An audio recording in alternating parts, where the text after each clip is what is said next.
முதல் உலகப் போருக்கு பின்னர் ஏற்பட்ட வளர்ச்சி போக்குகள் பற்றி பார்க்க போகிறோம்.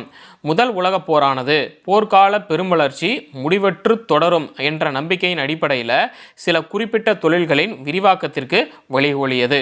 இந்த முதல் உலகப் போறப்போ பார்த்தீங்கன்னா இந்த போர்க்கால பெரும் வளர்ச்சி முடிவற்று தொடரும் அப்படின்னா என்ன அர்த்தம்? இந்த போறப்போ சில பொருட்கள் பார்த்தீங்கன்னா தேவைப்படும் இல்லையா? ஸோ அதெல்லாம் பார்த்தீங்கன்னா தேவைப்பட்டுகிட்டே இருக்கும் அப்படின்னு சொல்லிட்டு அதுக்குன்னு சொல்லி ஒரு ஃபேக்ட்ரி ஆரம்பித்து அந்த பொருட்களை உற்பத்தி பண்ணி இன்னும் சொல்லப்போனால் அந்த தொழிலை பார்த்தீங்கன்னா இன்னும் விரிவாக்குறது. ஏற்கனவே நம்ம 500 பொருள் தயாரிச்சுக்கிட்டு இருக்கோமா, இப்போ நம்ம பார்த்தீங்கன்னா 5000 பொருள் தயாரிக்கிறோம் அப்படின்னு சொல்லிட்டு அவங்க தொழிலை பார்த்தீங்கன்னா விரிவாக்குனாங்க. சரி, இப்போது இந்த இருந்த போதிலும் போர் முடிவுக்கு வந்தபோது சரி போகிறப்போ பார்த்தீங்கன்னா அந்த பொருளுடைய தேவை இருந்தது, நீங்கள் அதிகமாக உற்பத்தி பண்ணீங்க, விற்றீங்க, நல்லா லாபம் சம்பாரிச்சிங்க. இப்போ போர் பார்த்தீங்கன்னா முடிவுக்கு வந்துருச்சு. போர் தேவைகளை பூர்த்தி செய்வதற்காக உருவாக்கி வளர்த்த சில தொழில்கள் கைவிட வேண்டியவைகளாக அல்லது மாற்றி அமைக்கப்பட வேண்டியவைகளாயின அப்படின்னு சொல்கிறாங்க. என்ன அப்படின்னா, போர் தேவைக்காக தான் பார்த்தீங்கன்னா அந்த உற்பத்தியை நீங்கள் பெருக்குனீங்க, போர் முடிஞ்சு போச்சு, அந்த பொருளுக்கான தேவையும் முடிஞ்சு போச்சு. இப்போ என்ன ஆகி போயிடுச்சு, அந்த பொருளுக்கான தேவை முடிஞ்சு போச்சு அப்படிங்கும்போது யாராவது வாங்கிக்கிட்டே இருந்தால் தானே நமக்கு பிஸ்னஸ் நல்லா போகும், நல்லா காசு வரும்.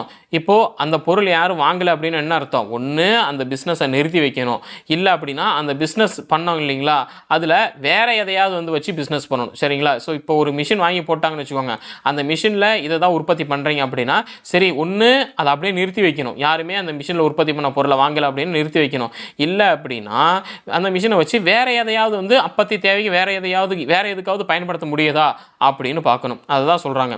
போர் தேவைகளை பூர்த்தி செய்வதற்காக உருவாக்கி வளர்ந்த சில தொழில்கள் கைவிடப்பட வேண்டியவைகளாக அல்லது மாற்றி அமைக்கப்பட வேண்டியவைகளாய் ஆயின அப்படின்னு கொடுத்துருக்காங்க. அப்புறம் வெர்சைல்ஸ் உடன்படிக்கை ஏற்படுத்திய அரசியல் சிக்கல்கள் நிலைமையை மேலும் மோசமாக்கியது.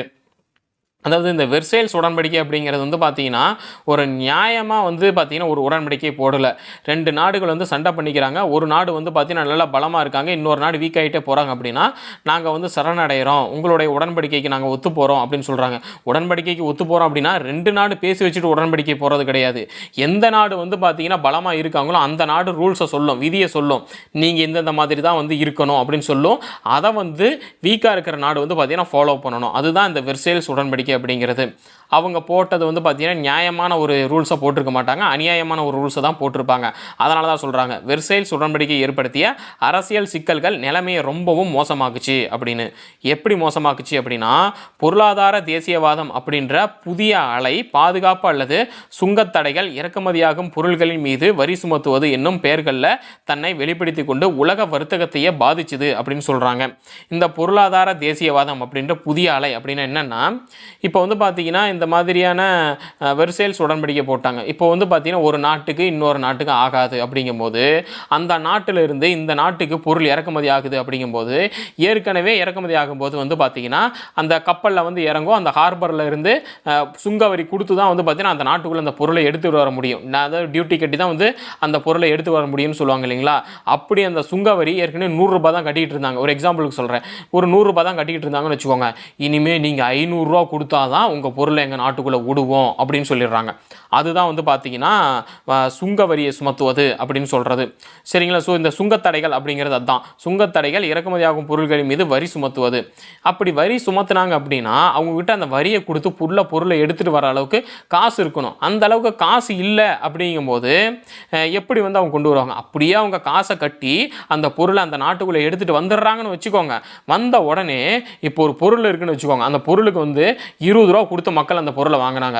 இப்போ இவங்க பார்த்தீங்கன்னா சுங்கவரியை ஒரு 4-5 மடங்கு ஏற்றிட்டாங்க. இப்போ அந்த பொருளை 20 ரூபாய்க்கு விற்றா அவங்களுக்கு கட்டுப்படி ஆகாதுங்கும் போது அந்த பொருளை திடீர்னு 80 ரூபா 100 ரூபா அப்படின்னு சொல்கிறாங்க. 20 ரூபாய்க்கு வாங்கிட்டு இருந்த பொருளை யாராவது 80 ரூபா 100 ரூபா கொடுத்து வாங்குவாங்களா? சரி, இந்த பொருள் நமக்கு அந்த அளவுக்கு அத்தியாவசியம் இல்லை அப்படின்னு சொல்லிட்டு அந்த பொருள் வேண்டாம் அப்படின்னு சொல்லிட்டு போயிடுவாங்க. இப்போ இவங்க சுங்கவரி கட்டி உள்ளே எடுத்துகிட்டு வந்தாலும் அந்த நாட்டில் இருக்க மக்கள் அந்த பொருளை வாங்குவாங்களா அப்படின்னா சந்தேகம் தான், வாங்க மாட்டாங்க. அதனால் என்ன ஆயிடுச்சு அப்படின்னா வரி சுமத்துவது என்னும் பெயரில் தன்னை வெளிப்படுத்தி கொண்டு உலக வர்த்தகத்தையே பாதிச்சுது. உலக வர்த்தகம்னா என்ன? ஏற்றுமதி இறக்குமதி தான். அப்போ இறக்குமதி ஆகிற பொருள் இந்த ஊரில் சேல் ஆகலை அப்படின்னா என்ன அர்த்தம்? இப்போது சுங்கவரி இன்க்ரீஸ் பண்ணிட்டாங்க அப்படின்னா கட்டி உள்ளே பொருள் சேலானா கூட பரவாயில்ல, பட் கட்டி உள்ள வந்து பொருள் சேல் ஆகலைன்னா அந்த சுங்கவரி கட்டினதுக்கு மொத்தமும் லாஸ் ஆகி போயிடும். அதுதான் வந்து பார்த்தீங்கன்னா உலக வர்த்தகத்தையே பாதித்தது இந்த முதல் உலக போருக்கு அப்புறமா அப்படின்னு வந்து சொல்கிறாங்க. போர் ஒவ்வொரு ஐரோப்பிய நாட்டின் மீதும் பெரும் கடன் சுமையை ஏற்றியது.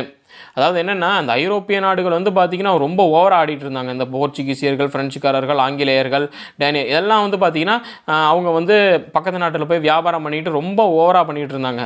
இந்த சுங்க வரியெல்லாம் ஏற்றினதுனால வந்து பார்த்திங்கன்னா இவங்க ரொம்பவும் பொருளாதார வீழ்ச்சியை வந்து பார்த்திங்கன்னா சந்திச்சாங்க. அதான் போர், இந்த முதல் உலக போர் ஒவ்வொரு ஐரோப்பிய நாட்டின் மீதும் பெரும் கடன் சுமையை வந்து பார்த்திங்கன்னா ஏற்படுத்திருச்சு. ஏன் அப்படின்னா இந்த இடத்துல இந்த விஷயத்தை பாசிபிள் பண்ணணும் அப்படின்னு இன்னும் கொஞ்சம் பணம் தேவை. சுங்க வரியில் அதிகமாக கட்டணும். அப்போ என்ன பண்ண, கடன் வாங்கி கட்டுங்க. கடன் வாங்கி கட்டி உள்ளே போன பிறகு அந்த பொருள் சேல் ஆனால் தான் அவங்களுக்கு லாபம் கிடைக்கும். சேல் ஆகலை அப்படின்னா விலை அதிகமாக இருக்குப்பா நம்ம வேணான்றோம். இப்போ ஒரு கடைக்கு போகிறோம், கடையில் நம்ம ஒரு அமௌண்ட் பட்ஜெட் இருக்கும் இல்லையா, அந்த பட்ஜெட்டுக்கு அதிகமாக அந்த பொருள் விலையை சொன்னோன்னா அப்போ பொருள் வேணான்னே நம்ம வந்துடுவோம். இல்லை நம்ம கடன் வாங்கி அந்த பொருளை வாங்க முடியாது இல்லையா. ஸோ அதனால் வந்து பார்த்திங்கன்னா ரொம்பவும் பெரும் கடன் சுமையை வந்து பார்த்திங்கன்னா இந்த ஐரோப்பிய நாட்டின் மீது ஏறிடுச்சு. ஸோ இதுதான் முதல் உலகப் போருக்கு பின்னர் ஏற்பட்ட இந்த வளர்ச்சி போக்குகள்.